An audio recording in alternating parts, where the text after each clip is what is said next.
Waterless Twain, Sandy Bottom. That's 10.5 feet of water above the lead for you landlubbers. Sing the mark! Quarter 1, Rocky Bottom. Damnation! Our engine stop, full reverse. We were barely into the mouth of the Red, and sure enough, the Eastport grounded. So much for damp sand. It took us 2 days and a lot of sweat to get the Eastport floated again. But at least we got up to Alexandria without further mishap. Well, I did notice that the Admiral had his jack tars tracing inland for miles and bringing back, I don't know how many bales of cotton. And they were all stenciled CSA, which was crossed out, and USN stenciled beneath. Admiral Porter, I asked, does that signify that all of this cotton belongs to the Cotton Stealing Association of the United States Navy? Well, the Admiral found that amusing. I did not. Again, the Admiral would not listen.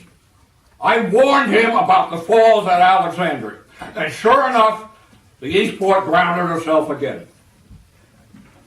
And she'd be there still if it weren't for a slight rise in the river. I decided to go upriver, up to Grand Ecore, and Admiral let me use Mr. Banks's flagship. You know, that son of a bitch Banks rode up on it while his soldiers were slogging through that good Louisiana mud. Well, I met up with him at Grand Ecore. And there he was, nice comfortable robe, comfortable carpet slippers, sipping some good sipping whiskey, smoking a fine cigar. War as hell, huh? Well, somebody told him I was familiar with the territory. And Mr. Weatherbury says, hey, I may have need of your services. Time is of the essence, and I must get my army to Shreveport.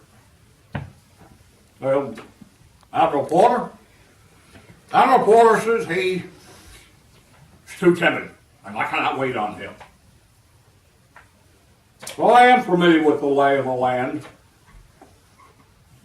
There's a good road, runs west out of Grand Ecore, through Natchitoches, and turns north. Then one of his officers tells me those roads don't exist. So I showed him.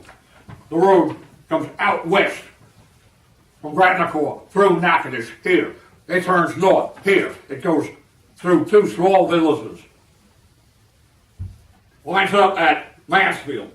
North from Mansfield, there's a unguarded entrance to Shreveport to the southwest. I have a little confession to make here. I neglected to tell Mr. Banks that the route I had suggested, the roads were narrow, there was little water.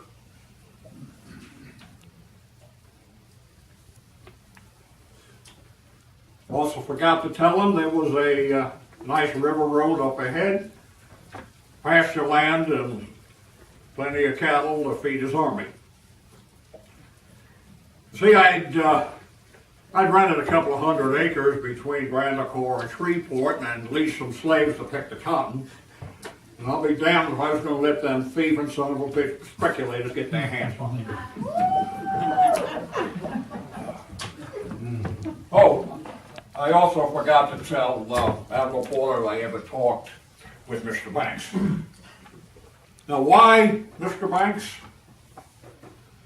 Well, he may be a smart politician and all, Speaker of the House, Governor.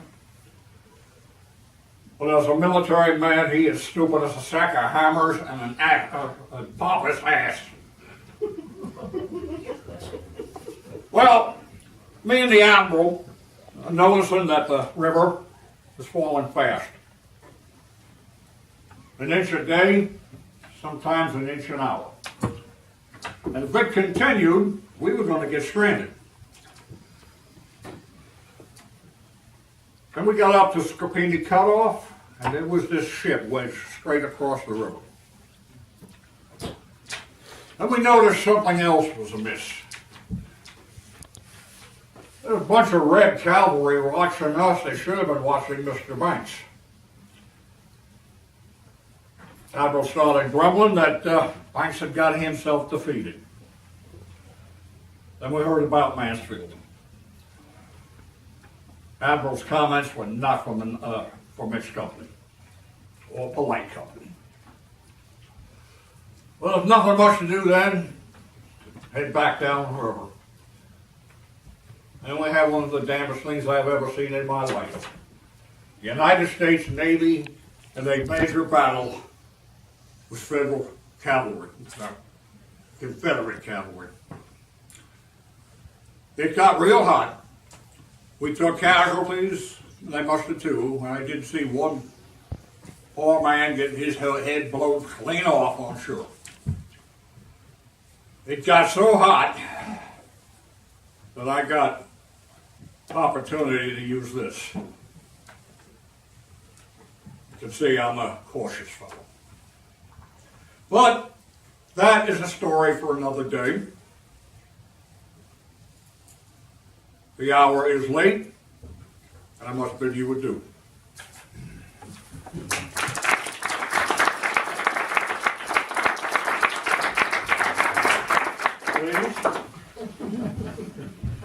Ladies and gentlemen, it's intermission. And if you would, you're going to just sweep those plates away and